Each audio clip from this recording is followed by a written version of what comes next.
Shade Show here in Columbus, Ohio, and I'm with Tracy from Tucson, Arizona, who has a question. Tracy? Well, I own a shop and I teach a lot of classes on lace and shawls in particular. And I have a lot of customers who, once they have their shawls made, knitted or crochet, they have difficulty blocking it because of space issues. Do you have any suggestions on blocking a large shawl piece in a small space? I'm here with Kathy Elkins from Webb's, and she's going to answer the question, how to block a larger project. Hi, Kathy. Hey, Shay, how are you? I'm great. Well, I'm excited about this segment because, larger projects, by the time you're finished with them, you're ready to have them really done. But until they've been blocked, especially with lace, you're not really done. And the technique I'm going to show today is important, not just for lace projects, but even if you've done a big coat or something oversized that wouldn't fit on a traditional blocking board or your traditional, people use beach towels and whatnot.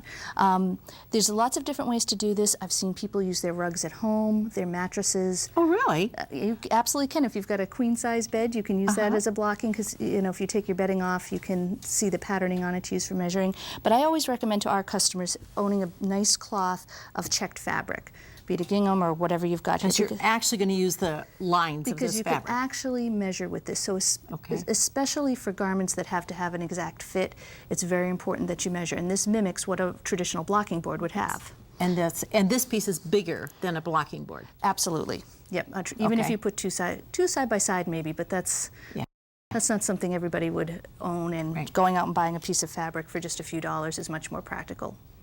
Gotcha. So how do we start? Well, what I started here with this piece, and I just want to point out, and I know you're aware of it, and I want to make sure the viewers are, that this piece, for the purpose of this example, has already been blocked. Otherwise, it would have been... It would have been all squished up, and to try and do that all at the same time would have been a little crazy. So I just don't want to mislead anybody. But you would start out by lining up the center onto the lines here of your checked fabric.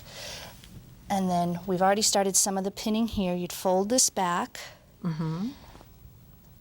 And you would start your pinning from the center and work your way out, because remember, again, especially on a piece like this of lace, it will have been all scrunched up when it first comes off the needle. So you have to start in and work out and continue to smooth as you go.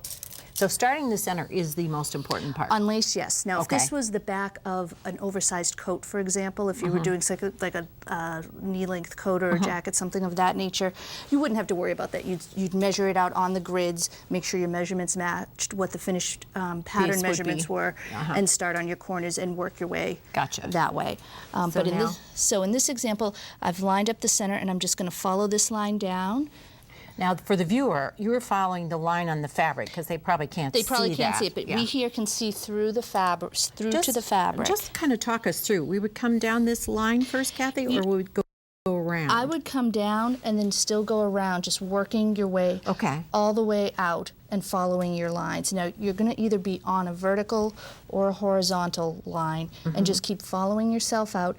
And for myself, Shay, I might not be as precise about the blocking technique. If this was a scarf, I don't always worry about the measurements. That's just the type of knitter and crocheter that I am. If this were a tablecloth, though, I certainly would want to make sure that it was right on the money in terms of the sizing and dimensions, and that's very important in the blocking process. Well, and it has to fit your table. Absolutely. And you in the spray bottle, Kathy? So once you get your whole piece blocked and all pinned, you then use just room temperature water with a little bit of a wool wash in there, just a little drop, and then you spray the whole piece down. You really dampened it. You really just dampen it. Now, another way to do this is... Now you let it dry, Kathy? Now you make sure it's in a secure place where children and pets will not get to it, and you let it dry. Okay. And then you'll have your beautiful piece. And it'll be all blocked. Absolutely. Well, thank you, Kathy. Thank you, Shay. And now we're going to join Kim, and she's going to show you some great scarves. Knitting Daily. Make time for yarn every day. The projects and patterns from today's show, plus more ideas and projects, can be found on the web at knittingdailytv.com. This is show 201.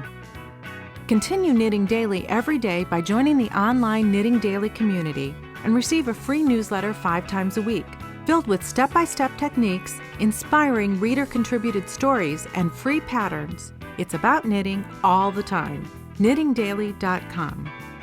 Knitting Daily has been sponsored in part by Webs, America's yarn store, a source for knitting and crocheting yarns and supplies. Yarn.com.